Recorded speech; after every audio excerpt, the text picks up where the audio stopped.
This is the Can Crushers Wrestling Podcast. The following contest is scheduled for one fall. Let's go nuts! It's Jimmy Nuts! Drive out with a car! With your hosts, Mark Martinez. Remember, just because you're trash doesn't mean you can't do great things. And the English Professor. It's called a garbage can, not a garbage cannot. Hey, this is former WWE superstar Duke, the Dumpster Drosy, and you are listening to the Can Crushers Podcast. And welcome back to another episode of Can Crushers. I am your host, Mark Martinez. Joining me in studio again is the guru, Mr. Chad Podurama. I don't know what the hell I was going to say. Padalano came to you. You're going to be Chad Padalano here for a second. This is how much I'm off today, Chad. Hello, how are you? Doing good. I'm off, always. You're literally off. This retirement thing is just kicking everybody's ass. Yeah, no kidding. No kidding. Holy shit. What do we got going on today? Do we have any idea, or are we just going to shoot from the hip? We're clearly shooting from the hip. I don't know if it's a no motivation show or what's going on. Wrestling this week, I mean, there were some things, but for the most part, meh.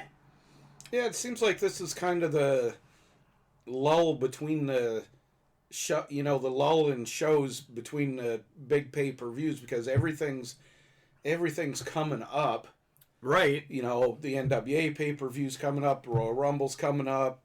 What the hell's Impact pay-per-view is tomorrow night, which we'll talk about one or two matches on that. Right. Well, actually, tonight. Yeah, we're recording Saturday, but it'll only go out Sunday. So tonight, yeah. So it seems like this is kind of like the in-between, like, okay, let's just have some filler. Too far to build out something versus...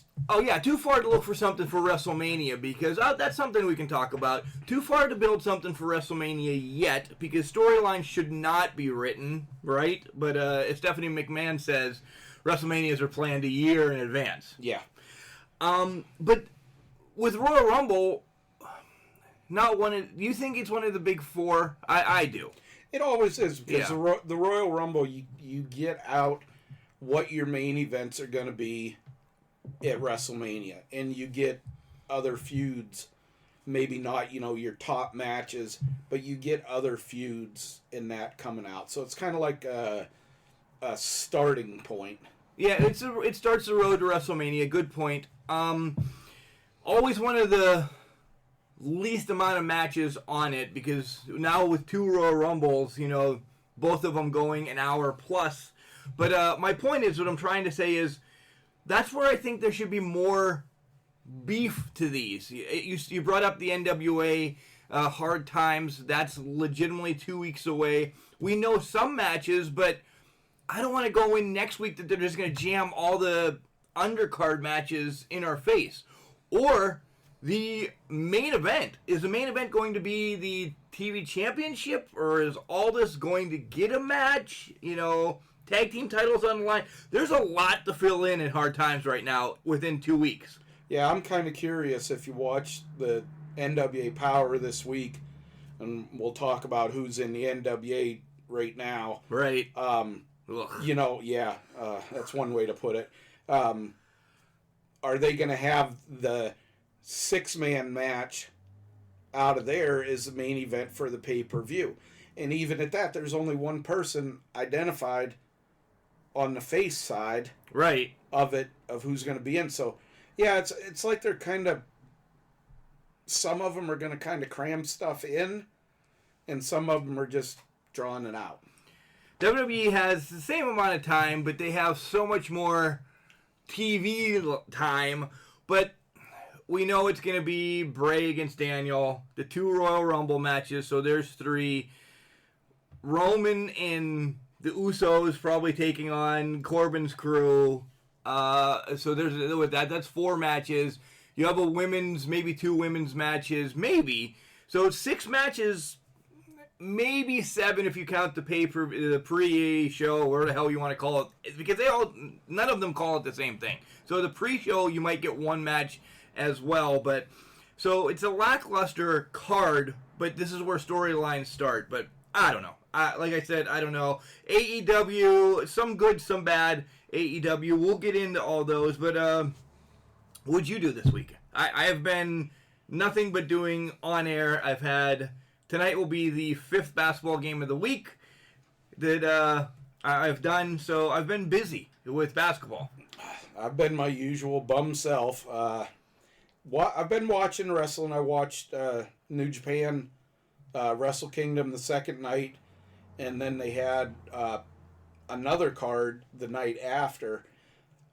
I just can't say enough for the athleticism in New Japan. And this isn't, the young bucks dancing around the rings doing flips for, Chicks. 30 minutes. Flip for chicks? And stuff like that. I mean, these guys are just beating the hell out of each other. Yeah, there's some outside the ring hardcore stuff, but again, it just doesn't look as bad. It's a lot of fun to watch, even if you don't know who anybody is. Names. Yeah. Well, watching New Japan, and I think I need to dive into New Japan more. Maybe I'll use your account. Maybe I'll let the wife buy me an account. But it's like going to a random indie show when you're in Iowa. You want to catch wrestling on vacation or something, you're not going to know anybody there. You might know the big headliner if they bring in Papa Shango or somebody that travels like that. You're not going to know who Jay Bruce is or whoever. So you're going to enjoy it for what it's worth, and then maybe if you continue to follow them, you'll get to say, oh yeah, Jay Bruce is a badass. That's pretty awesome. So that's why you should experience New Japan. Jay White's amazing, by the way. Yeah, Jay White. I saw him with New Japan before he came to what was the IWC, the Super Indie Tournament 3 years ago. He's just so much blossomed over there, and so he's a prick. Oh my God, he is a prick, but he's a good prick. You brought up IWC. Let's touch on that. Next Saturday is my all-time favorite. I've told the plumbers this. I've told the talent this. It is my all-time favorite IWC event. Night of Superstars is great for a different cause. For nostalgia. Yeah, you get superstars being brought in, and guys will cover this in April when it happens. But Reloaded is a show that 3 matches are scheduled. The culmination against Palace, Slade, and then if you guys don't know about the reset button, it is a computer-generated picker. Yep, random picker. Anybody in wrestling can be picked that night to wrestle. Not even necessarily just in wrestling. There's a couple of fans that made it on there last year. A couple of fans have made it on. An announcer, and that's actually where Hardcore Hooven got his start. He was the photographer. He was picked to fight against the fraternity, one of our favorite tag teams here on Can Crushers, and that's where he got his start. So you have the heavyweight championship with Jack Pollock against the reset button. Don't know who it could be. This is where Plummer throws money out the window like he is Tony Khan. God love Jenny for letting him do this, because some of the people he's brought in, you got the Sandman that Soup has talked about drinking a beer with. Tommy Dreamer has been there. We've seen the likes of Gilbert pop up. Space Monkey. The Space Monkey has been there. Unfortunately, Virgil. But that was probably just a dinner at Olive Garden. Yeah. So $15. And Jason Dixon probably sat alongside of him. But nonetheless, so you have all the titles on the line against the reset button. That's awesome. Yeah, you just don't know with what you're going to get. I mean, is a rookie going to get a shot at the title? Is somebody who... Is Virgil coming back? Are we going to is Jimmy Vegas going to get a shot at the title? You just don't know who's going to be in there. Just as long as, what's that the former champion's name? Can't remember. Argos. Oh, Argos. Yeah. I forget about him because he's insignificant now. There's still a petition going around. We haven't talked about this about IWC, so let's stop for a minute.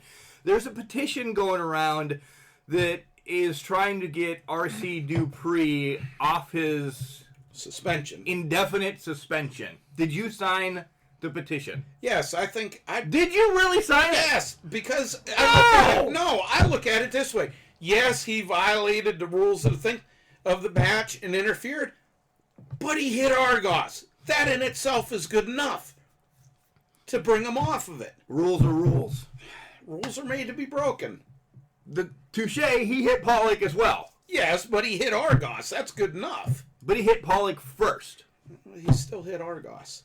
And he agreed to these. You're okay with it. So you want Dupree back. I want him back just because he hit Argos. There's thousands of people on this petition. And I'm not an overly huge R.C. Dupree fan, but, I mean, you got to give him his He's a due. little eccentric. Yeah, he's a little odd. Yeah. Little. So, if you could pick, let's just throw this out there, and now let's be realistic. I mean, Pollock is not going to face The Undertaker. Come on, I know this. If this happens, I will eat crow, legit crow. I'll shoot it for him. Yeah, all right. I was going to say I'll kill it, but if he's going to shoot it, that sounds more better, more technical. I will eat crow, put a picture up, this, that, and the other thing. So let's be realistic. Let's just take the 4 titles. You got Pollock Heavyweight, you have the women's with Ray Lynn, you have the tag team with the Regulators, and then we'll do Hardcore Hoovens. Who would you like to see them go against? And throw some names out there. You're not going to pick Mr. Wonderful Paul Orndorff. Come on. I mean, but be realistic. Anybody in WWE is probably off limits. AEW, they've been working with it. They have a little bit of a path. Same thing with Impact. You know, the North has been around, so, okay. So let's start with the tag team titles. The Regulators. Who do you think the reset button's going to pick? I think it's going to be like it was last year. I think it's going to be 2 random people out of IWC. Yeah. I don't think there's going to be. I just got a feeling with that one. I would like to see the North come back for a rematch. Santa said he's going to give him it, but it doesn't have to happen now. I would like that would be the preferred match I'd like to see, but I think it's going to be two random guys. Probably. And I'll just throw it out there for something different. Maybe one of the current champions are going to be partnered up with somebody. Yeah, because just because they have their own match doesn't mean they're not eligible for the other ones. And the reset button. So, all right. So you're going to say one of the current champions. I'm not writing this down. I'm doing notes for when I write this up later on. I'm going to throw actual names out. Don't forget, there's also the 16-bit challenge, which you get the reset button. We're not naming 16 people that are going to be getting this. But we'll talk about our pick for that as well. All right, so you're going to say 2 randoms.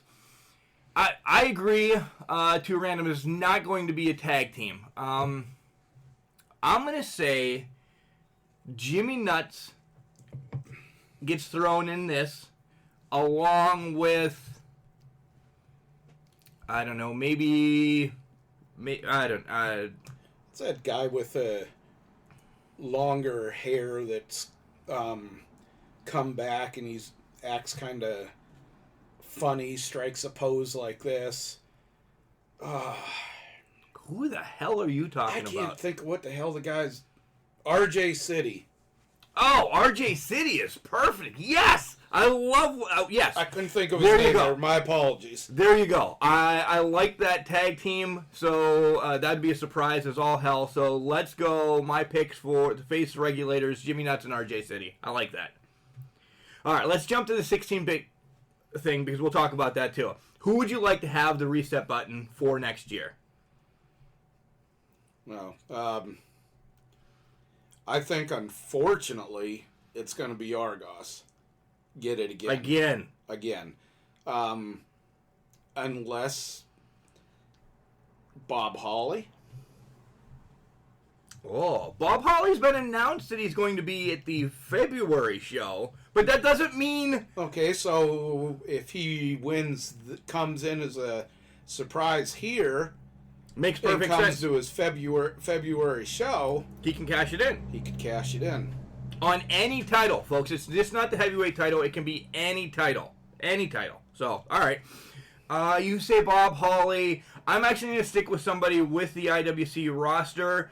And my pick for the thing is going to be Andrew Palace. He needs this win.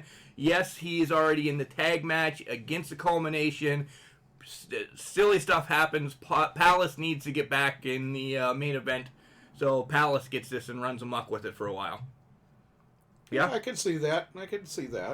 All right, the high stakes championship against Hooven, and I don't know. This could go, and this is the one that could be a fan that could have to wrestle Hooven, and then Hooven has had a poll up. People want a pole match, scaffold match, ninja throwing star match. He's just been all over the place on Facebook. What type of match he's going to have, but who do you think's going to face Hooven? It's either going to be Bulk Nasty or the Man Dime. I was leaning towards Bulk Nasty right off the bat. He's had his name around the high stakes championship after he lost it a while. He's just been around. Him and Hooven have been all over the place, so I like the Bulk Nasty thing. Women's. This is where everything is up in the air because does Katie get another rematch because of the reset? Does Danny Gray get back in the ring? We had Madison Rain one time. Do we get a returning Britt Baker, or who the hell knows? Anybody from ROH, anybody AEW? What? I think this isn't going to be somebody that we see coming. I think it's going to be a star, and it's going to be somebody that's just going to really surprise to almost pop the arena. I just don't see it being. Katie deserves to be in the hunt, but got to back off for a little bit. So I think it's going to be somebody surprise-wise. I don't have a pick. I really don't. I'm not. I mean, I don't have a pick. It's not that I'm in the know and I can't release anything. I don't. I just. I agree with you again that I think this is going to blow the roof off. I really do. And no disrespect to Jack. I think Jack's going to get somebody from the roster. I'll go out that quick on Jack. I think Jack's going to get somebody from the roster. Maybe not start a feud, but it's going to turn into something during the match. You know? With the female, I was just thinking, is this where they total surprise Thunder Rosa? Oh my God! Ray, I love you, but if Thunder Rosa's there, I'm bringing face painting now. She's under Marty Bell. I was thinking Marty Bell. Santana Garrett has a NXT contract, so she's out. Could be somebody from that's been appearing on the NWA. That would be awesome. Yeah, I would like to see that. That would be awesome. I haven't been training my karate recently, but if Plummer has done anything and marked out and got us hooked up with the NWA, that Plummer wins. He's going to rule the world. Yep. I think that'd be a great talent exchange, and especially with what went on this week, which we're gonna take our break. We're gonna take our break. That was a great opening segment, actually, to get some of the thoughts rolling, what's going on. But guys, if you're not gonna be able to make it to Elizabeth, Pennsylvania, because you're over in San Jose, California, there's a great network. It's called the IWC Network, and you can pay per pay-per-view for, I think it's $14.99, $15.99, something like that per pay-per-view. Or you could do the same thing as the network. It's $9.99 a month, and every show back to 2012 is now on the IWC network. It's well worth it. To go back and see some of the... This is where I always get punched by somebody from IWC. The air quote kids, because they're young talent growing up to be, who they are. That's 8 years of watching Palace become who Andrew Palace is. Yeah, and you got to also... look at the stars that have come in and through, Adam CM Punk. Adam Cole, CM Punk. Cole Cabana. Cole Cabana, who's... Sting was there. The guy with the Hurricane. No, not the Hurricane. DJZ. Yeah. You know, Joaquin Wilde. If you don't know him as DJZ, Joaquin Wilde in NXT, who's just on NXT this week. Punishment Martinez. Yeah, Damian Priest. They've all been there. Wardlow now on AEW. Britt Baker, all Britt's matches before she went to AEW. Yeah, on there. It's back on this to even when Ric Flair came to IWC and hit on Britt Baker. Roddy Piper, when he had his own Piper's Pit. Rikishi, the Hardys, right after they won the tag titles at WrestleMania. Yep. And they couldn't wrestle. They showed up. They could debate. They debated. So, all right, we're going to take our quick break. You're going to hear from our great sponsor, Collar and Elbow. Al Snow is going to tell you about the hats, hoodies, tees, everything that he has. Hopefully, we can reach out to Al and get maybe a new version of this commercial since we're revamping things. But when you go to check out, Chad, do you know what our promo code is? I have no idea. I bet you it's Can Crushers. I'm betting that would be a good promo code. That would be a great promo code. And when you guys type that promo code in, you get 10% off your order. And again, we always tell you, when you order from there and use our promo code, you kick back a couple bucks to us so we can buy beer or I can buy more Collar and Elbow stuff. That's all it is. It keeps us going. If it goes well enough, it could fund one of our, partially one of our events or trips. Yeah, which we are going to be diving into real soon. Chad's always on the lookout when Crockett Cup's going to start. And WrestleCade, just punch our ticket, send us our stuff. We're there. That's pretty much given there. So, all right, we'll send it out, listen to Al, and then we'll be back and we'll talk wrestling of some sort. Wrestling. A love and a passion we all share. I've started a wrestling brand. The wrestling brand. A brand founded on the aspects of wrestling. Two entities working together to create a product that connect emotionally for people everywhere. Collar and Elbow is the brand. Passion and love for wrestling is the drive. I am Al Snow, and this is Collar and Elbow, the wrestling brand.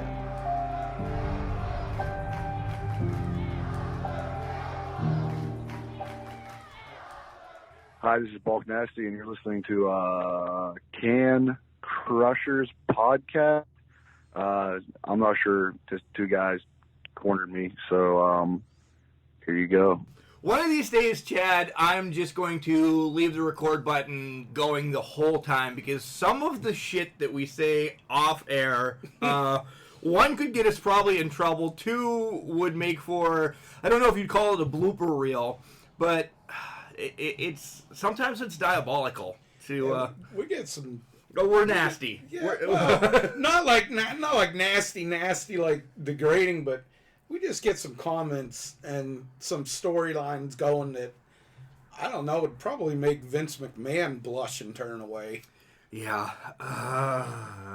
Do you want to, let's skim through WWE right now. Just wait, it's done. Just get it out of the way. Since you brought up Vince, let's skim through it. Big thing on Raw. Really big thing on Raw is Brock comes out and he says he's going into the Royal Rumble. One, he wants to go in at number one, and two, this is what really pisses me off is, so the WWE Championship's not going to be defended again at one of your 4 big pay-per-views. That is just uncalled for. Yeah, I mean, this is Lesnar, and we all know that almost everybody not named McMahon hates him in WWE, but this is, I don't want to say I don't have a problem with the title not going up, because I do, but this is at least somewhat palatable for it to not, because he's going to be in a match, and it's obvious that this is going to name his WrestleMania, this is going to start his WrestleMania opponent. Right, and we're not going to get in predictions. We're going to have that in 2 weeks. We're going to have our prediction show as more storylines will go from it. I think they'll actually tease some more, probably without Brock there, but they'll still tease some more about what's going on. We did talk before we hit the record button to even start the show. I say Brock tosses a lot of people out before anybody does anything for him. But there are a lot of people are going to be No Way Jose, Zack Ryder, me, you, Lucha the English Party. Professor. Yeah, these people. I say, yeah, I agree with you. Probably about 10 to 15 people. I think he's just gonna wing out. And the crowd's going to be pissed. Yeah. Which, And again, that's what Vince wants. This is something they might beef up on the security on this and that, because if this gets too much of a negative reaction, is somebody going to do something stupid, or are people going to start walking out? This could bite Vince right in the ass. Good segue real quick. Did you see the blip on Raw this week where a fan did run into the ring? Yeah. He instantly got his ass beat, which, listen, we always say this. Let's stop and do a PSA because we have time today. We love wrestling. We do anything for wrestling. Myself, Chad, the English Professor, Stoop, Colin, Paul, all of us. We love everything about wrestling. We never cross that line, across that barrier, until there's a handshake saying, guys, do you wanna come in the ring to take some pictures? We don't just barge in. Or they come over to ringside and have Jack Pollock there and, have your kids slap him. Or anything like that. Yeah. I've been down, and I know, back to OVW stuff, I've been down to Davis Arena, and I met Al Snow and Chad Miller, the owners, and, they're walking around the ring talking to me and everything. They had yet to say, come here, it's okay. And then they're like, no, you're not one of us. I will never say that. But you're welcome because you're doing us a service as well.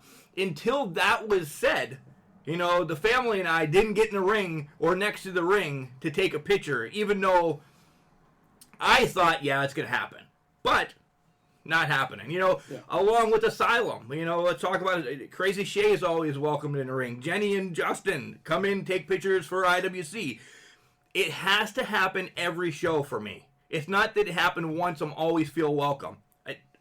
Things could be set up, like the hole in a ring for WWE. I don't know where to stand if I could fall through that hole, if they're setting up a spot. Hey, and, something I read about this past week talking about this, Davey Boy Smith, when he went to WCW, not familiar with the ring where they had the hole where the guy was going to come up out of it, and also they had a frickin' handle on there, but he got backdropped onto the handle, which led to his spinal injury, which knocked him out of the wrestling. Right.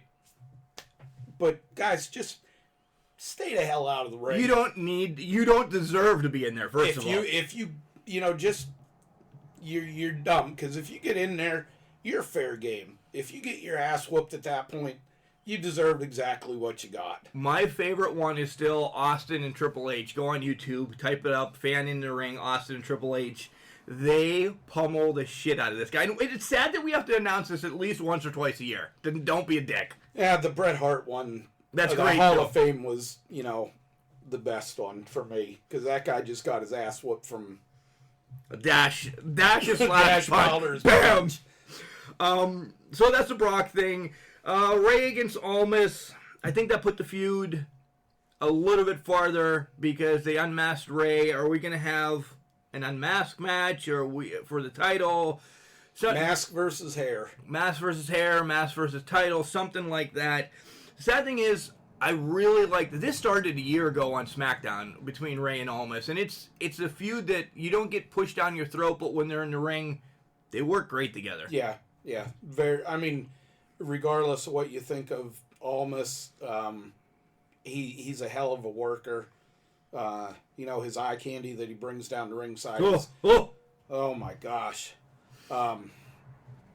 Gorgeous. But they're very well, their styles complement each other, and it's always a good match.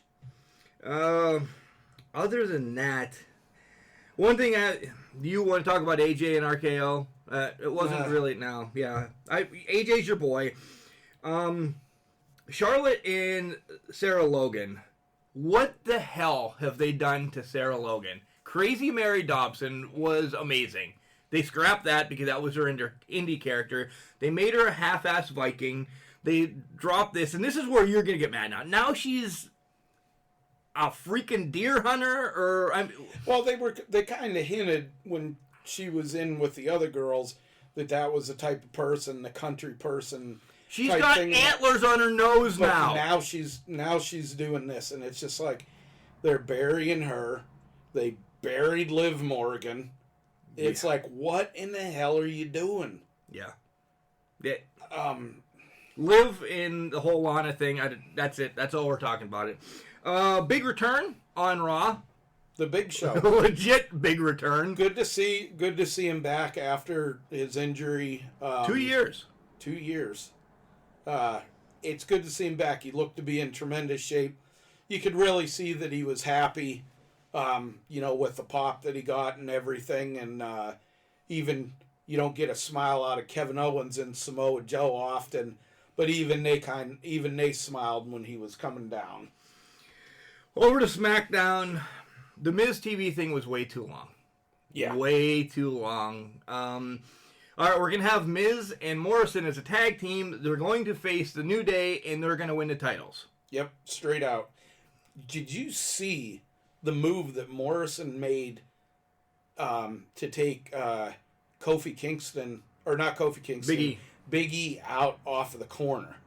That dude still has it. Yeah. And, I mean, he did this in boots, jeans, and whatever. Yeah. Just, he's still got it. Shaman of Sexy. The Firefly Funhouse was okay, but one thing I did want to say about that, part 2 of the Firefly Funhouse, did you notice when Rambling Rabbit came on, what he had on now? He now has a scarf made of the same material that MJF wears. Oh, I'm just saying, go back and watch. I don't ever tell you guys to go back and watch Raw or SmackDown, but go back and watch that segment as he's got the same make scarf on. So they're taking a shot at Jericho and MJF. Right, with Rambling Rabbit. The Sonya Mandy thing and Otis, I'm over. Both of them are buried in my book, and I love Sonya. Lacey and Sasha didn't happen. Braun against Shinsuke. I think you're right. Braun's going to get the title. I think you're right. I've come down to it. He wins this week after beating the numbers. The only thing I have to say about the Usos, the Corbin, and Zig match is, hey, the OVW official, Daniel Spencer, was on TV. He took a hell of a suicidal dive from one of the Usos, took him out, and that's it. Yeah, it's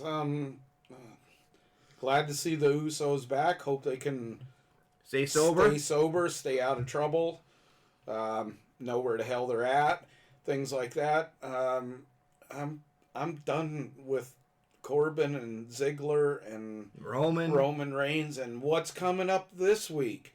Roman Reigns and Baron Corbin. Right? It's just, we asked for longer storylines in the WWE, and this has been a long one. But it sucks. It's the same thing. Yeah. I thought we just didn't have dog food this week. Yeah, I thought Roman and, going after Brock Lesnar repeatedly was getting on my nerves. At least their matches, and they were somewhat entertaining because they would beat the hell out of each other. Corbin, I don't buy him being a king, being in any way, shape, or form legitimate, and that's what's. I'll go back to it, and until I'm proved wrong, I think Vince is tanking it. I think On he SmackDown. wants out of the. I think he is going to want out of the contract, and he's going to give him such crappy ratings. After a year, they're going to can it. Yeah. I just can't see any. Did you see? I know I post a lot of stuff on Facebook. Did you see the one story I posted as we transition into something else? People are now calling out, as I get my words just out of proportion, Sergeant Slaughter for actually not being in the military. That's been known for years. I don't know why it's being a thing now. Yeah, this was known back when he was Sergeant Slaughter. When he was Sergeant Slaughter, and the first time it really came up is when he did his Iraqi sympathizer thing, caught so much shit over it, and then come back. Right. You know, wanted his country back, as he said. So this is like a So this made me, of course, I led with the story, and many people, a couple people jumped onto it as well. I said, so you're telling me the Red Rooster really wasn't, Terry Taylor really wasn't a rooster? Kamala wasn't a Ugandan giant? The Undertaker's not a mortician? Kane wasn't burned to hell? The Freebirds weren't rock stars? Yeah, the $1 Million Man really wasn't a millionaire? Let's look around in the studio. Nikita Koloff wasn't a Russian? Right? It just can go on and on. Guys, it's wrestling. We realize that. The question mark isn't from Monrovia. Have you found out where... now you're starting to get... Let's not get out of hand now. Have you looked up Monrovia yet? We have, and we're going to start playing just the Mongrovian national anthem from now on, at least once a show. We have to. We have to respect that. Yeah. All right, so, folks, no shit. We knew Sergeant Slaughter was not a sergeant from long ago. Yeah. Mid-'80s, when he was training Greg Gagne in the woods of Halton, Pennsylvania, or wherever the hell he was being trained. All right, let's stay with the WWE portion of this and talk about NXT before we get to AEW, and we're going to leave NWA for last because we have a lot to say about that. We always do. Did you watch NXT this week? Yes. What did you think of it? It's one of these shows like we talked earlier where they're just kind of in the middle of, going for the next pay-per-view. Take over Portland. They kind of developed the, the UK takeover, which is tonight? This afternoon, actually. Probably, it's still streaming, probably as our podcast is out there. Okay. They were kind of pushing that one with Tony Storm. Oh, my God, my new favorite. You're just realizing her? This was the first real good match I seen her and talking that I remember seeing her in. Absolutely love her. I think she's one of these ones that she doesn't get hurt, doesn't do something stupid. I think she could be a player. I thought she should have been pushed.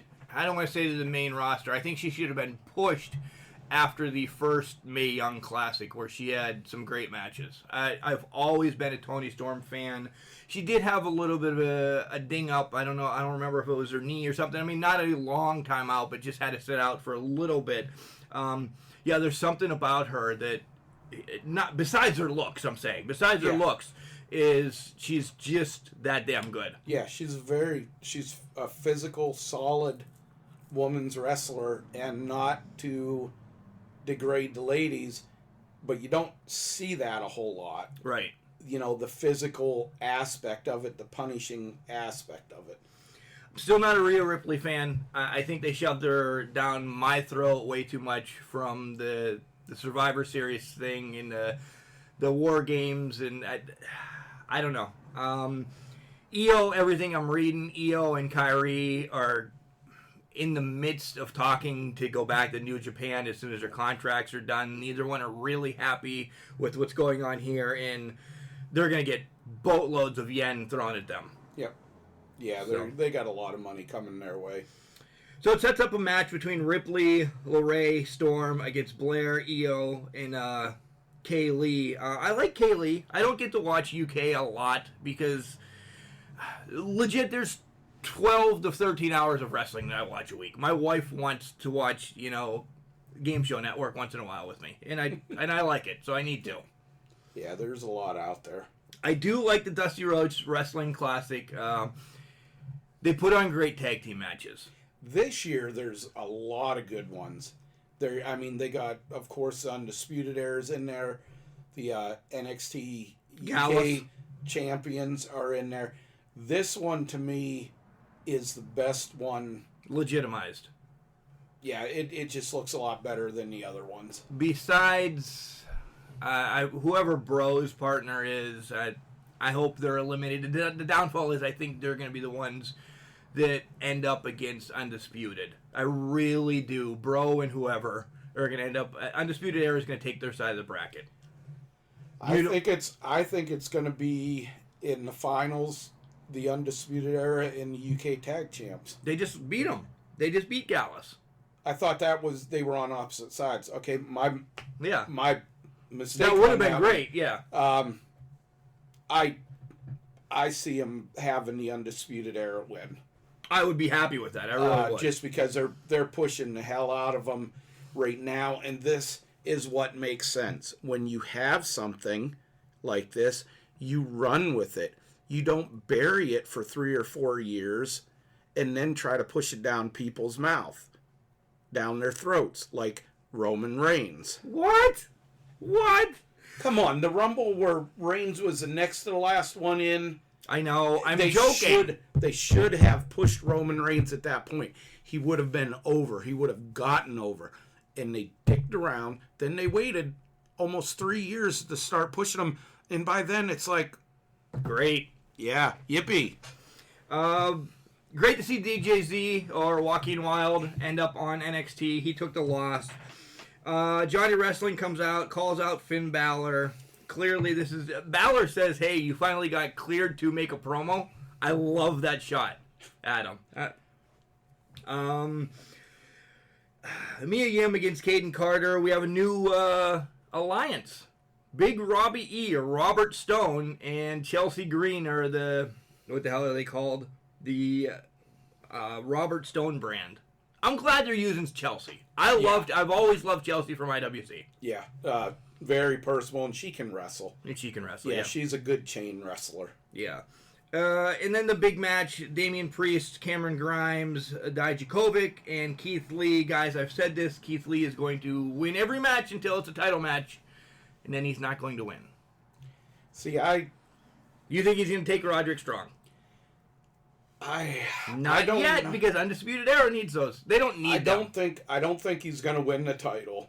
That's the end of my points. But here is what's going to happen is he's going to get a shot at Adam Cole out of this. They're going to screw him over. Regal's going to be like, "Oh, you want to get in the ring? You want to screw with him so bad? You got a title match against him." I could see that playing out. I was honestly disappointed to see that this match was for the number one contender to the North American title. To me, it would have done better and meant more if it would have... Cole's still messing with Ciampa. Yeah. Ciampa. But then I understood, at that point, okay, they're still going that way with it. I see Keith Lee. I think he is going to be the one to beat Adam Cole for the title. All right. We'll wrap up the WWE portion with this question. Go to the English professor and come back and cover AEW and NWA. But my question to you, Undisputed Era, do they lose every title at one pay-per-view? No. Absolutely not. That would absolutely bury them, and it would ruin everything that they build up. I agree. I agree, but that's a way to break them up, and Vince will have them do something all different when they come to the main roster. True. Adam Cole's contract is up in August, folks. In October of 2000, my parents and I went to a health and wellness expo in Monroeville, Pennsylvania. None of us were necessarily interested in health and wellness. My father was a couple of cigarettes shy of being considered a chain smoker, and to quote Playboy Buddy Rose, I was a slim, trim, 217 pounds. That is, after Mike McGurk introduced me at 270 pounds. We were there for one of the guest appearances. The expo was promoted as a showcase of legends. Pittsburgh Steelers legend L.C. Greenwood was there. A doo-wop band with the word legend in their name was performing. And Chris Benson, the Pittsburgh Pirates pitcher, who was touted as a future Pittsburgh legend, no-showed. But we weren't there to meet athletes or singers who borrowed the legend moniker for a day. We were there to meet the man who was given the name legend generations before it became an overused term. The Italian Samson, the living legend, Bruno Sammartino. I parked my car on a dirt road and we followed the music to what looked like carnival grounds. We saw a long row of tables and a crowd of people, despite the cool weather. We walked around for a few minutes looking for Bruno, and it dawned on me that I really didn't know whom we were looking for. I hadn't seen him on TV in years, and I couldn't be sure what he looked like. Doubt set in for me, while hopelessness set in for my father. Forget it, he said. Let's go, Johnny. That's when my mom pointed, stretching her arm until her shoulder was directly under her chin and shaking her index finger. There he is! There he is! She shouted. Bruno, in a white button-down shirt and checkered sports coat, was telling L.C. Greenwood an animated story, waving his arms in the air and holding his belly when he laughed. Perhaps he was telling the former defensive end of Pittsburgh's Steel Curtain about one of the times he sold out Madison Square Garden on a Saturday night, then hauled ass back to Pittsburgh to get to his usual seat just in time to watch Greenwood and the Steelers run on the Forbes Field. As we approached Bruno, Greenwood shook our hands and excused himself. He could tell while we were there. My father got an autographed 8x10 and told Bruno about the times he watched him on TV, about how he treated himself to a match at the Garden and Bruno was the headliner, about how Bruno was his favorite wrestler, about how Bruno wasn't just his idol, but the idol of all Italian Americans. I didn't really get a word in the conversation, but my mom hooked me up. As Bruno excused himself, my mom nudged me to ask for an autograph. No, Ma, we've taken enough of his time, I told her. I just wanted Dad to meet him. That's when my mom proved that mothers will do anything for their children. She put her hands on Bruno's face and tilted her head like an old Italian martyr begging a powerful man for pity. Please, she began, one more for my son. Yes, of course, Bruno said, and he pulled out another 8x10 out of his folder and asked me my name. 4 months later, in February of 2001, I got to meet Bruno again. This time I had him all to myself. My future wife was working at Channel 11, was the assistant director for the John McIntyre show. She called me when she saw who was scheduled for that night's episode. When I got to the station, she showed me where the guests sit before going on the air. I handed her my WWF LJN Superstars Bruno Sammartino figure, which McIntyre wanted as a prop for the show. I took one of the two seats, knowing Bruno would show up soon and take the other seat. When he walked into the studio, he looked at me for a few seconds. I know you from somewhere, he said. I told him we met a few months earlier at the expo. He remembered our encounter and asked about my parents. He sat in the chair next to me and sifted through his book, showing me pictures and sharing the stories behind them, telling me about a match with Larry Zbyszko. I asked if he kept in touch with Zbyszko, and he said there were still hard feelings between them and that he hadn't seen him or talked to him in years. The only person I ever talked to in the business is Dominic DeNucci, he said. At the end of the night, Bruno begrudgingly signed my figure, despite his numerous reminders to me that it was, quote, McMahon crap. And I went home excited over my latest autograph and believing he and Zbyszko really disliked each other. 13 years later, I met some of Zbyszko's family who told me how Bruno was always at their house and vice versa. What? I thought they hated each other. I told the relative about my encounter with Bruno. Oh, geez, the relative said with a roll of the eyes. Bruno just can't let it go. I had been kayfabed by Bruno Sammartino. For many wrestlers, there has always been a fierce sense of loyalty to the secrets of pro wrestling that carries on to today's athletes. Check out any Twitter war between wrestlers, legitimate or part of the performance. For other wrestlers, there's also the notion that it's show business. Roddy Piper said, I don't want to ruin it for you. That's why before I knew that the Tonga Kid was Rikishi's twin brother, I asked him if he was really Superfly Snuka's cousin. Yes, he said without hesitation. Because all of the Polynesian people are family, he continued, holding up the Superfly I love you hand sign. He didn't lie to me, but he didn't exactly tell me the truth. Hot Rod said that when he slammed the coconuts on the Piper's Pit table and heard the thuds, he knew he was going to have to whack Snuka if the coconut was going to break. Was the coconut gimmicked? Roddy never really confirmed or denied. He just said he was going to have to swing for the fences if the coconut was going to smash over Superfly's head. But when is it time to put a halt on the show and be honest? Surely none of these half-truths, or in Bruno's case an outright lie, hurt anyone.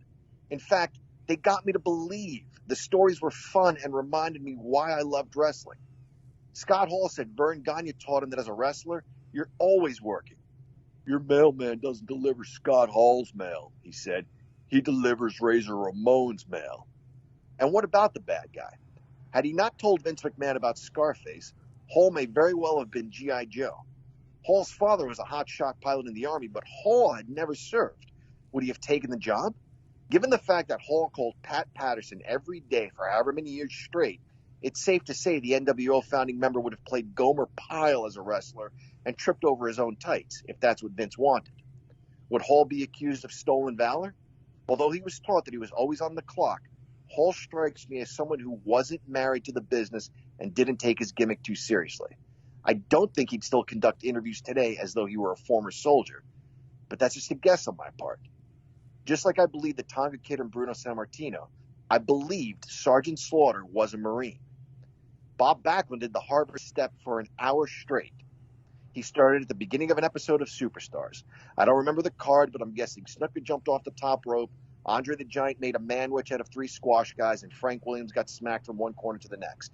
Through it all, Bob Backlund stepped up and down until the Marine drill sergeant whipped him mercilessly with his swagger stick. By the time the, mark air quotes, Vietnam veteran was done, Backlund had X's all over his back from where the strikes of the swagger stick had crossed paths. Less than a year later, when the Grand Wizard died, Slaughter saluted an empty corner after his match. We fans understood that behind the hardened Marine was a real human being. The full good guy turn occurred when a booking faux pas had the Iron Sheik and Sergeant Slaughter in back-to-back matches. As the Sheik left the ring and Slaughter made his way to the ring, there was some confusion as the two men tried to get out of each other's way. The end result was a shoving match that was the catalyst for one of the bloodiest feuds in WWF history. Sarge said he was sick and tired of our boys going over there and risking their lives. He was sick and tired of the Iron Sheik disrespecting our country. After every bloodbath, Slaughter took the microphone and said he didn't mind bleeding for his country. He had been harpooned. He had been injured in Vietnam and left for dead. Too far? Al Pacino wasn't a lieutenant colonel, but he was so convincing as one that he won an Oscar. He hadn't witnessed the horrors of young men losing their limbs, even though he gave a rousing speech saying he did, not unlike Sarge telling us his war stories. So what's wrong with Robert Remus pretending to be a Marine in a business that, despite the best efforts of the performers to protect industry secrets, many wrestlers feel fans were wise to all along? The difference is that while some fans may have concluded the matches were performances with predetermined outcomes, Slaughter wrestled in a time when promoters sat at ringside and smoked cigarettes. The arenas were dark, and the rings were usually black ropes on a gray canvas. The matches were sanctioned by the State Athletic Commission. There were judges in attendance. In other words, it was a time when more of us believed we were watching a sport. The absurdity of a Marine becoming a wrestler hadn't occurred to many of us. We believed. The Marines weren't keen on Terry Daniels standing at ringside wearing his dress blues while holding the American flag and taking a knee to the gut from the Iron Sheik only for Sarge to make the save. But what really bothers the Marines is all these years later, Remus continues to claim he was a Marine in Vietnam when his wrestling career would suggest otherwise. Recorded matches show him in arenas throughout the United States when he should have been in Vietnam. Thank you, Mr. Remus. You worked in a time when wrestlers had a 24/7 commitment to their characters. You dealt with death threats and fans wanting to pump their egos by beating up a wrestler. Perhaps there was a point when you couldn't come clean because it would have been bad for business. But the show is over. You're not playing the part anymore. At this point, no one will think less of you if you were to tell us the truth. I'm pretty confident the next time someone comes to your table at a wrestling convention, they won't think of your stolen valor. They'll tell you about your unsanctioned street fight against Pat Patterson when you wouldn't quit and it took the Grand Wizard throwing in the towel to stop the fight. Even though Bruno and Roddy, if they were still with us, would continue to tell their stories to make us believe, there isn't a good reason to keep this story going. In a very quick English tip of the week, I want to share the definition of irony. Irony is a state of affairs or an event that seems deliberately contrary to what one expects and is amusing as a result. And with that, class, you're dismissed. Hey, this is Jumpin' Jim Brunzell, and my favorite podcast is Can Crushers. It should be yours, too. Welcome back to Can Crushers. This is the Guru. Are you all of a sudden Robin Williams?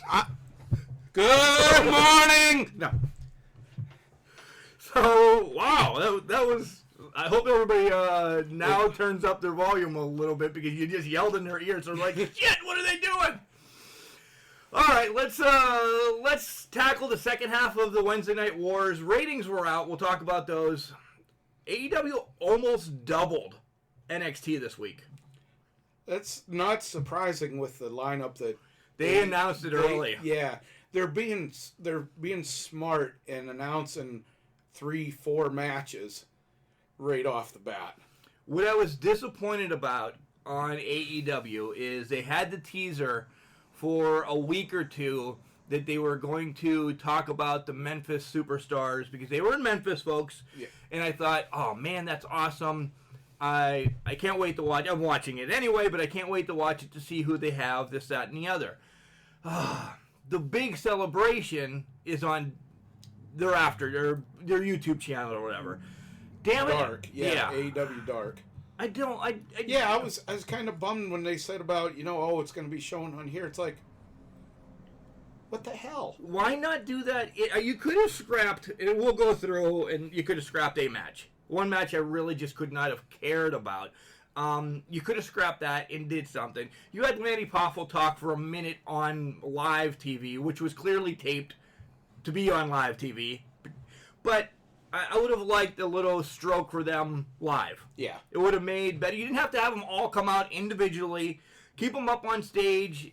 Introduce them during a commercial break or in the picture-in-picture or something, and then come back live to them and just give them all 2 seconds to say something. Because just like the WWE does after the Hall of Fame the next day, right? Where they come out and announce them.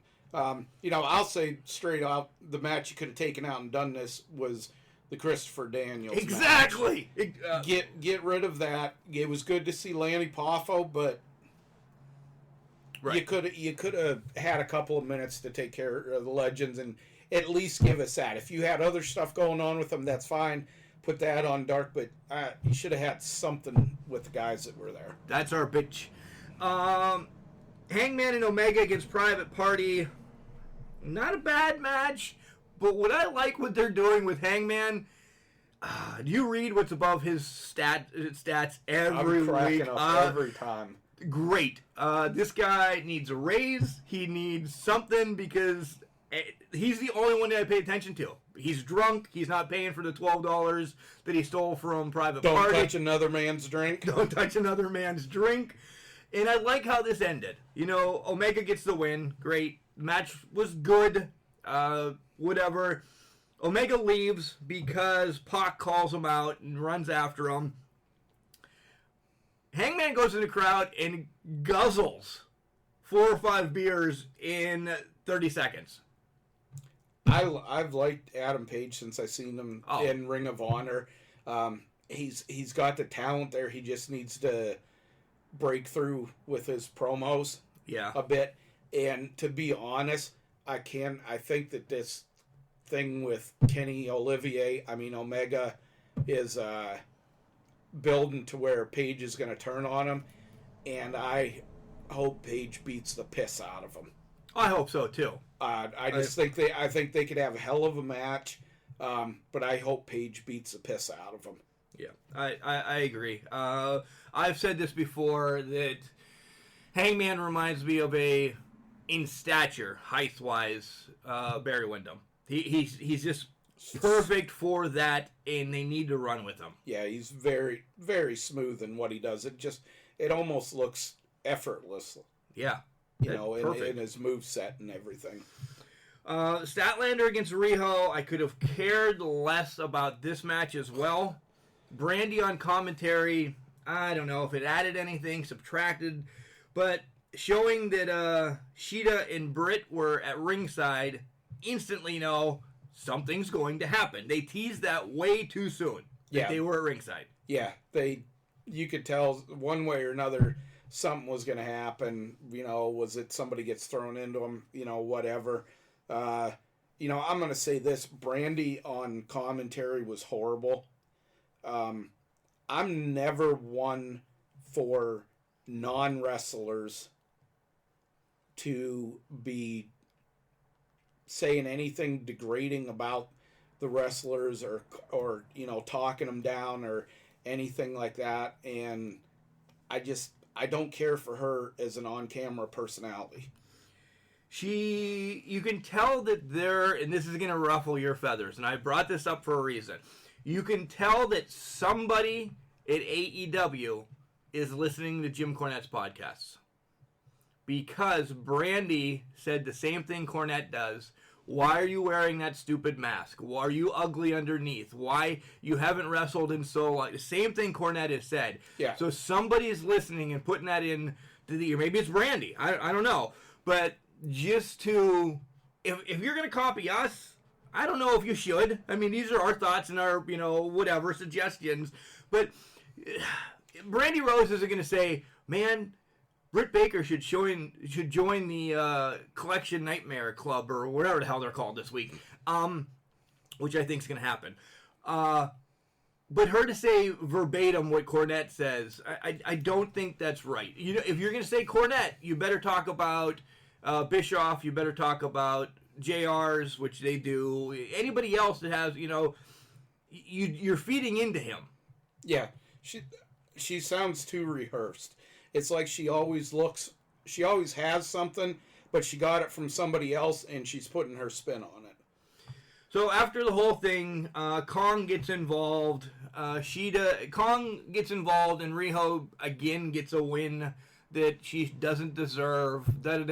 We've beaten that to a dead horse. Statlander's good. We've seen her at WrestleCade. She's great. I don't want to say she looked bad, but this match to me really showed how hard it is for anybody to work with Riho. Yeah. Because she just Statlander couldn't really do anything with her to where, to make it look realistic in that, and, I'll say Statlander's another one. I'm like, oh my God, she's good. Yeah. And if you've seen some of her stuff on Twitter or Instagram or whatever, she is beautiful. Oh my God. Yeah. She's somebody that they could really use. I hope to hell they don't lose her. Build around. After all goes crazy, we find out Luther's part of the Nightmare Collection, and Sheeta jumps in the ring, Big Swole comes down, and Britt's got this face of disgust and just sits down. That this is where I think Britt is going to be that evil doctor that we talked about last week. It just, somebody's listening to us. As the English professor said, he made his big shtick last week about managers. Somebody's listening to us, or we're hoping, that now Robbie E is the manager of Chelsea Green. He's a manager. So managers are coming back. I think they need to, and I don't mean to degrade any of the wrestlers out there, but I'm just speaking what I feel is the truth. A lot of these wrestlers need the crutch of a manager. A mouthpiece. Either 90% for a mouthpiece, or, to start maybe doing some cheap stuff. Yeah. And that's, that to me is a lack of character development, the being force-fed stuff, especially in WWE, everything. And look at the personalities that you got out there that can be mouthpieces. Selena Del Renta. Vega's great. As soon as you started this whole shtick, Vega just putting Almas's foot on the rope on Monday night after he was pinned, legit pinned, then slides the foot on the rope. That's the kind of stuff to help, and not that it's storyline driven. Yeah, and wrestling storyline driven. Get the guys involved, and my God, I'll say again, Arn Anderson turning on. It's happening. It's gonna happen. It's not gonna happen quick. No, but it's gonna happen. And that's real quick. Daniels against Sammy G. Again, we this was a throwaway match for us. We who cares? Lucha Brothers against the Rhodes Brothers with Arn. A lot of 30-year references. 30 years this, bro. 30 years, 30 years. They just keep... They want to pretend, and again, I keep referencing the English professor a lot this week, but they have to break away that 30 years ago, yes, there was WCW, or then that NWA. You need to break away from that and be AEW. Stop making those references, because it's not the same company. And some people that are just coming back into wrestling, if they took 30 years off, for the love of God, you missed a lot. But if you've taken that time off, you're like, oh, this is just their new promotion. It's not. Here, I agree totally, but I also, on the flip side, see why they're doing it, because Vince McMahon doesn't do it. Well, no, he won't reference other. So they're trying. He doesn't reference it to Jumping Bomb Angels were the first women's tag team champion. Or not them, but there was a tag team championship. He doesn't. They're trying too hard at times to do as much as they can that Vince doesn't do. And I think this is an area where it's not that big a deal if they mention them, but it looks bad when you do it so many times. Right. I mean, when WWE talks about Booker T, they don't say, five-time WCW, NWA, whatever, champion. Just get away from it. You guys got your own thing going. Sprinkle, don't oversaturate. Yeah. MJF and Cody, that all happened, but then MJF comes out. This was too crowded. This right here. Hold on, I know you're laughing already. This was too crowded because you just had the Rhodes Lucha Brothers match, and then Cody leaves because MJF was out there or on his way out, and he's now in the locker room. He doesn't hear what's going on. MJF runs his whole mouth. So much happened. At some point in the gorilla position, guys, we understand this. They passed. Okay? Yeah. They passed. We understand. He didn't come out through whatever. Listen, there should have been a match in between. Yeah, that's another thing that there's something stupid like that. Good to see DDP, and damn it, he looks great. I need to get DDP yoga. Yeah, for his age and everything, and health issues that he's had, he does look great. I gotta say something. What I started laughing about, and now I'm not gonna make any short jokes, but have you seen the meme from the Adam Sandler golf movie that they've made up about MJF? Happy Gilmore is what you're talking about? Happy Gilmore. No. It has Bob Barker when he was punching Happy Gilmore. It has Bob Barker as DDP and Happy Gilmore as MJF, with Wardlow standing in the background as a caddy. Funny as hell. The meme was great. I saw it within a day or two after Dynamite. Well, it made it even better as MJF saw it and posted it on his Twitter and was like, "This shit isn't funny. Who made this?" I need to find that. It is classic. Oh my God, it's so good. We'll put that as... how about we, instead of taking a picture or me creating anything this week, we'll put that as our thumbnail. I'll find it. Hopefully, if you're this along and you wonder what the hell the meme means, that's what the meme for this week is. And maybe that's what we're going to do. Instead of doing pictures of us doing stupid-ass shit, we'll start pasting stupid memes.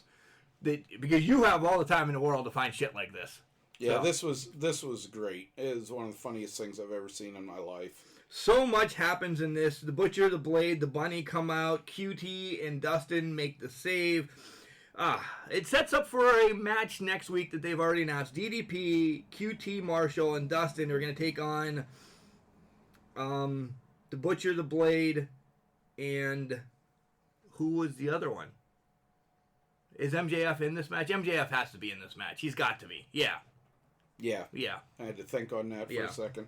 So, next up, you're going to be happy about this because you have two of your favorite wrestlers in this match. The Jurassic Express and Orange Cassidy against the Best Friends.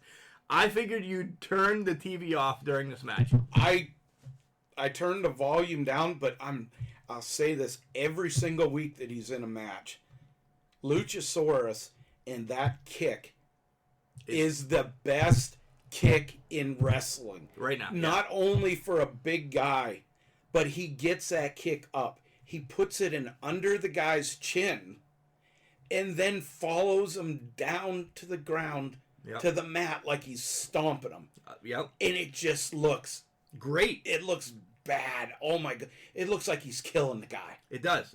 And he does it on the bigger guys. Okay, granted, it looks more devastating, when he does it to a smaller guy and it's easier to do. But he does it the same way. Best kick in wrestling. And then we have the main event segment of the show, which is Jericho, Hager, Sammy's coming back out. They want to find out Moxley's answer. This was great within itself, but you knew from some of the mannerisms what was going to happen. It was long, I guess is what I'm saying. Yeah, it was a bit long, and I called it. I said it wasn't. He was going to do something. I didn't expect him to. There was one bottle they didn't touch. Everybody had a bottle. Everybody had a bottle of the bubbly. One wasn't touched. Maybe they miscounted and they thought somebody else from the inner circle was going to come out and they decided not to. Whatever. Maybe Pride and Powerful, but they were getting ready at the after party, so none of them came out. Nonetheless, one bottle wasn't touched. You had the writing on the wall. He asked finally, once he said yes, for the car keys. So now he owns the whatever car. This isn't a car show. I don't even care. But he takes that one bottle of bubbly and smashes it over his head. I wish here, again, little things, maybe Jericho had a nick. Because smash a bottle of wine or bubbly over your head, 9 times out of 10, you'll at least get a nick on your head. Yeah, you're gonna get blood. You're gonna get cut one way or another. But then again, it's on live TV. Who knows if that can or can't happen? But it was a great segment, and we knew Moxley setting up for his going after the title. Yeah, you're still searching. So let's transition over to NWA. Again, we saved it for last this week just because I don't know. With no apparent reason. But it's always a great show. Again, I can't stop saying that it's my favorite hour of the week. And I usually watch it Wednesdays as soon as I get out of work. So I never watch it live, but because there's the meme and Chad's going to send that to me. Awesome. That's what's going to go up there. Tim Storm comes out right off the bat and he's got a message for all this. Out comes old sexy Camille and she's going to talk. She's got a mic, her mouth opens for a split second, and then she doesn't talk. And then she slaps him. I love it. I really do. Guys, fourth wall, coming down for a second. Camille's a sweetheart. When we met her last year at the Crockett Cup, she's personable, she's fun, she's a great human being. She's got this air quote character down pat. I love it. She needs to talk a little bit though soon. I like him going without her talking. I don't know why, but I like that better than I like that going back to AEW, the Orange Cassidy crap. Well, I don't know. It just fits. It does. She'll talk when she wants. Okay, you're all in. Next matches for the TV championship, as I'm just reading my note, the Dawsons are going to fight each other. And, man, I hope they do this right. Because I think this could be a hell of a match between those two behemoths. It could. I think... I'm not sure who the winner of this match goes against. I don't know if they actually have the brackets yet. That's my question. I don't remember seeing them anywhere. But here's a thought. they have these guys, and they're supposed to go against, I don't know, what's... The wild card? No, the guy who... I'm sorry, I forget his name. The guy who points. Eli Drake. Oh, yeah. Let's say the winner of this match is supposed to go against Eli Drake. What if they have these guys go to a draw and give Eli Drake a bye? I'm all right with that because I said I want Eli Drake to win the title. And if you noticed with NWA, they're starting to have a variety of endings for their matches, whether it be count out, disqualification, no decision. They're not going stupid with it. No. But they're bringing it back where it kind of makes sense. Yeah. And then Trevor is going to take on Tom Latimer. Whatever. I mean, Trevor's going to win, I think. Yeah. Trevor's just... do you like the Zicky Dice guy?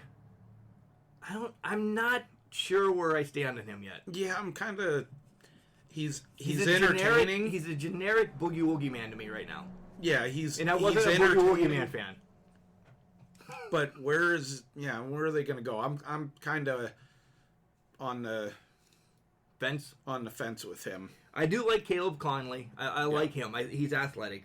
Shooter Stevens in the question mark. The freaking question mark has his mask on and he's wearing Hollywood sunglasses. This guy can do no freaking wrong in my book. Yeah, he's one of the best things that they got going. And he's humorous, but he's not so over the top. He's not Doink the Clown or Jerry Doink Lawler's the Clown reference. Jerry Lawler's court of puppies, Sleazy, Jeezy, and Tweezy or whatever the hell they were. He's got a good gimmick going. Thunder Rosa against ODB. Thunder Rosa needs to be champion. Nothing against Allison Kay. Nothing. She's held it for, we're going on 9 months now. Yep. More than that, almost. Not done anything with it. I mean, she's wrestled and defended and but there's no story behind it now until they get to now. Yeah. And that was the problem. That was the problem when she got the title, is there was nothing between her and Santana Garrett, and it was not a good match in my books. Right. But there just was nothing to it. Right. And now they got some people in there and they're developing it. It would not be a bad thing for her to lose the title. Right. And then it's going to build up Rosa against Melina, because we see this path going too. I really do. I did notice, and I will preface, or whatever word I'm thinking of, remember those 1-900 numbers back in the day when you could call 1-900-909-9900? Right. My mother, if you guys are just catching on, my mother's passed September, and she still pops up and everything. The Rock and Roll Express now has a phone number that you can call. And you can talk to them, ask them advice, do that, do whatever. And I didn't write the number down because I would have called. I can go back and watch, Power if I want to. I just want to say, Mom, I'm sorry that at one point your phone bill was $900 because I wanted to listen to Dusty Rhodes and Ric Flair and Magnum TA. So I would call and thinking, all right, the first minute's 99 cents. Each additional minute is $1.09 or whatever. It would have cost me less if I would have listened to the whole damn message once and not called back 75 times, because they changed them every 3 hours. So I would call every 3, listen to the first minute, stop watching the hand. All right, blah, blah, blah, damn. All right, maybe if I call this time, I'll get the middle of it. I'm 8, all right, so I'm not putting shit together. When you call, it starts over. You don't get the middle of it. So I just kept calling thinking I'm going to hear the whole thing. Instead of listening to the $1.09 or whatever coming up. No. So why aren't they saying anything else? Son of a bitch. Call again. He just said that. Son of a bitch. I laughed because I called one time and listened to an entire match. And it was the match where Lex Luger went against Barry Windham in the steel cage for the title after Ric Flair had vacated and went to WWF. and they brought down Harley Race because I was like, Barry's going to finally get the title. Finally going to get the title. And then they have Peckerhead Lex win the title and give him Harley Race as a manager. Yeah. I was like, then when the phone bill come in, yeah, Mom was not happy with me, but luckily I was working a part-time job at the time. I was able to give some money. I was not. I wasn't able to sit, stand, breathe for a summer. A summer. Strictly Business is now coming with me. Aldis keeps talking about it. Last week I said I wasn't sure. Just within one show, I love Strictly Business. I think it's a good thing. I think it's a good group. Are they finally turning Aldis to being a prick? I hope versus going one way or the other. I think they're finally turning him to be a prick, which is gonna play into, and I could see this happening at the Crockett Cup, a rematch of him and Marty Scurll. And finally, you read my mind. You're going to have the prick Aldis versus the good guy Scurll. Different from last year where they were friends and Aldis, stopped multiple interference. And I think that's where they're going to go with that rematch. I think that's going to be the big selling point for the Crockett Cup. And Camille has something to do with it. Yep. Aldis takes on Starks. He doesn't get the 6:05 win. Whatever. Morton comes out and says 5 more minutes, and it goes to commercial. Whatever. Morton's going to get involved, too. He's going to get a match for this heavyweight championship at some point. But they have to drop the titles first. And whatever. We'll find out when that happens. Wild card against Colton Anderson and Eli and James Storm. Wild card doesn't come out because they feel like they don't need to be in the match. All right. Fine. Setting it up. Whatever.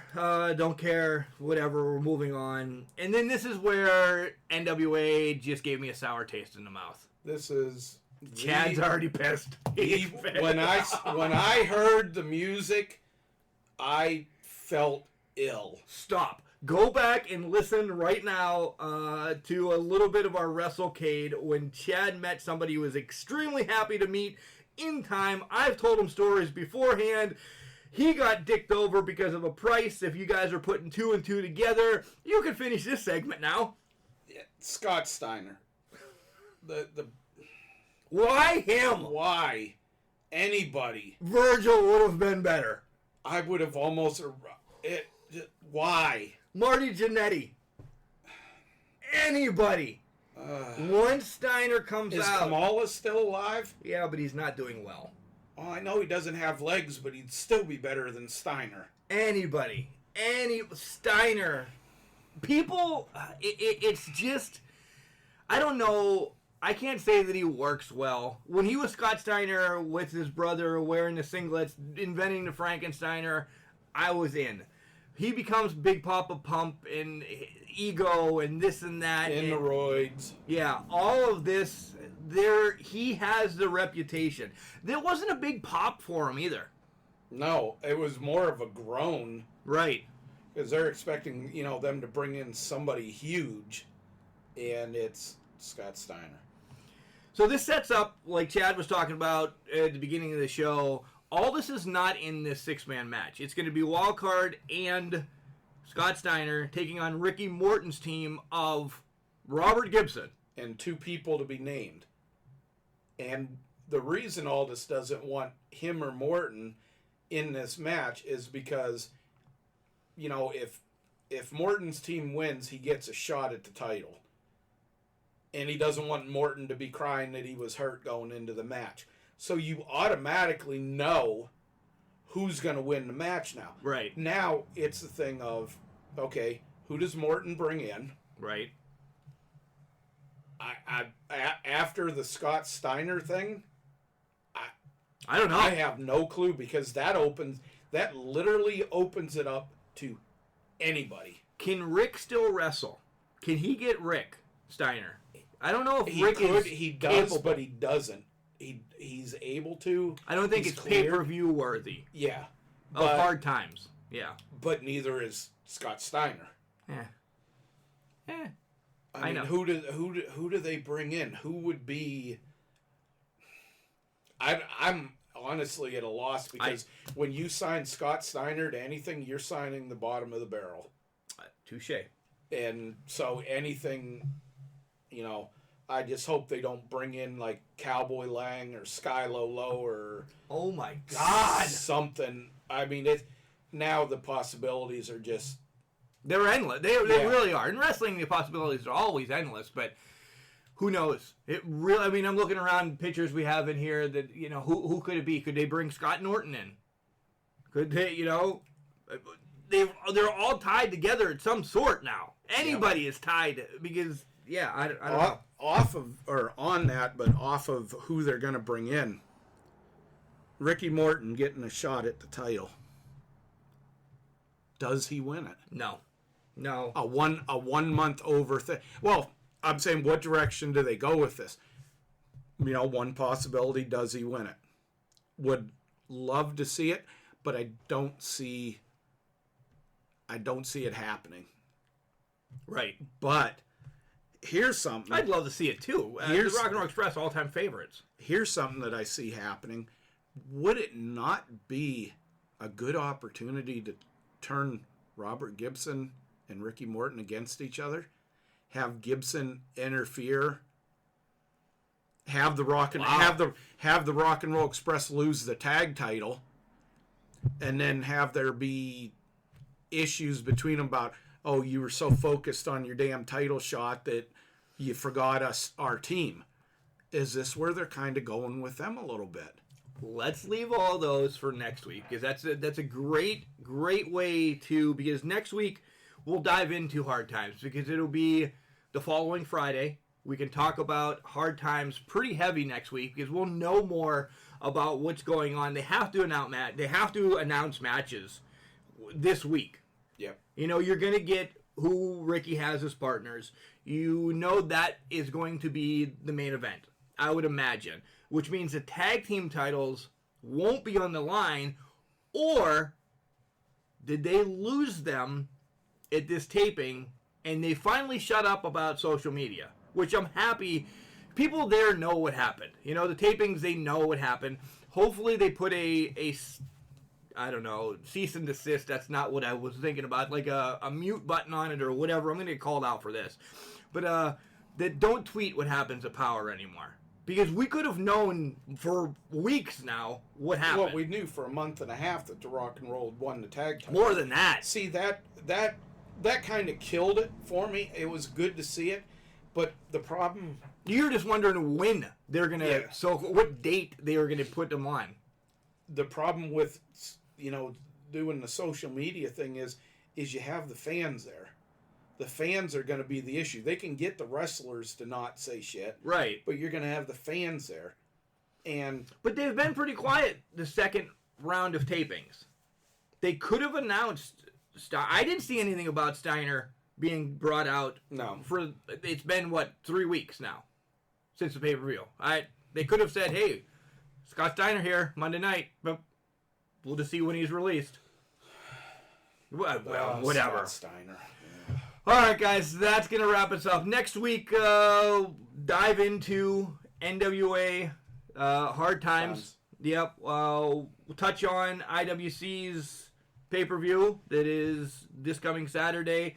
Tonight, though, or actually last night, two big things going on. One, Shelbyville, Indiana All-Star Pro Wrestling makes their comeback, and OVW has their Nightmare Rumble. As said on the Dylan Bostic interview, in a week or so when Dylan has that stream, we'll put it up for you guys to watch that whole stream on Can Crushers as work with All-Star Pro Wrestling to do that, to get some more viewerships on both ends. And OVW guys know that'll be up in about a week or two on YouTube and their network. So make sure you check it out. But let's wrap this up real quick. You guys have any questions, comments, concerns, you can email us at cancrusher69@gmail.com. We're on Facebook, Twitter, and Instagram. It's CanCrusher69. And just a little teaser, in about 2 weeks, we have a new tournament coming up as well. And now that Chad is in studio all the time, we need to sit down and talk about this league of wrestling that we're going to start. It's without a doubt, we need to do a draft. We need to be running matches daily, weekly, or something between like the 4 or 5 of us idiots that can just mock our own federation. I think that would be great. You guys would love it too. And maybe we'll build a cardboard championship like we used to defend on North Broad Street. You can find us on everywhere podcasts are, Spotify, iTunes, Google Podcasts, Stitcher, they're all on there. Head over to our website. It's cancrusher69.wixsite.com/cancrushers. I'll be spending the rest of today playing with that, adding some stuff up, and the list of stuff that goes on, the list of people that are signing up to do spotlights is unbelievable. I cannot wait till you guys see what happens the rest of this month and into February already. I'm pretty pumped up. Again, we haven't mentioned something that we're partnered with, so I wanted to talk about this real quick. Guys, check out the Cauliflower Alley Club. Go check that out. We're partnered with that as it gives back to wrestlers that are, injured or have medical issues or even funeral causes, that they give back to that. We'd love to make it out to Vegas one of these years. This year's not going to happen, even though it's their big one. For one of their events. You want to know more about that, head back to our B. Brian Blair spotlight as he goes in depth about what the Cauliflower Alley Club is and what they do. Jumpin' Jim Brunzell also touches on it. Other than that, Chad, and me just regurgitating for a little bit, what do you got going on? Just been reading some books this week. I give a shout out to Scott Teal, Crowbar Press. Book that I'm into right now, Fall Guys. If you ever want to know about the crooks, pricks, asses, everything in professional wrestling and that, this is such an informative book, and it's a lot of fun to read. Take a look at the website. Videos are great also. Just can't say enough good about it. And you get a personal email from them and everything when you place an order, asking if you have any questions, anything you'd like to see put together, videos, anything like that. Just awesome site for wrestling fans. Yeah, we're going to go into some wrestling books here. That's actually one of the ones, once we started books earlier in this discussion, I want to bring up, because I'm in the midst of reading Self-Help by Al Snow. We read biographies that, WWE-based ones, but they're still written by the wrestlers. I'd like to have a discussion about books that we've read. I have Body Slams, I have Sex, Lies, and Headlocks. I mean, a lot of these cool books that, again, we'll scrap a weekly show and talk about these, but I might have to refresh on some of these because I read them a few years ago. Yeah, I've read some. Ivan Koloff, just finished Ole Anderson's one, which... I thought I was a grumpy bastard. No. You think you are. He takes the cake. He's a bastard. But a lot of good books, and I like the ones, I want to say the older ones, because like you said, the WWE ones put out, they're kind of canned, what I call canned. Yeah. You're not going to get a lot of dirt and stuff in it. Oh, and these all these ones with Ivan Koloff and stuff. Just awesome freaking books.